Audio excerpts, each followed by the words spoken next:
Поројниот дожд до синоќа ја зафати Битола за само еден час претвори делови од градот во каолива река. Камења, земја, песок и отпад се слееа од Битолскиот бајр кон пониските делови и центарот на градот. Силниот воден бран ги оштети и улиците што веќе подолг период се во фаза на реконструкција, разнесувајќи го тампонот и градежниот материјал.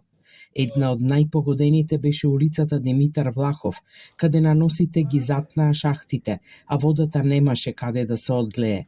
Поплавени беа дворови, подруми, помошни простории, а жителите се жалат дека истата слика им се повторува по секој дожд.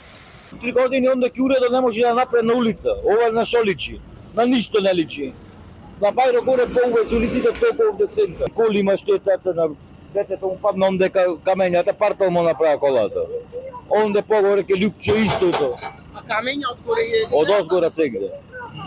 Од сегде камењата тука. Шаката имат полно песок и дрво расат. Ми што да правиме? Странота е. И поплави. Се дома жива вода ми се направи се. А за гласање први се. Кидат за гласање, ќе те молат, па нема кој ќе гласање. Последици има и на улицата Дебарска, каде силниот порој отвори длабоки кратери и ги однесе претходните крпеници на асфалтот. На делот од улицата што е во реконструкција, дождот го разнесе тампонот, а наносите од камења и земја останаа расфрлани по коловозот. Освен на овие локации, поројниот дожд предизвика поплави и на уште 9 места низ Битола, најмногу во пониските делови од градот.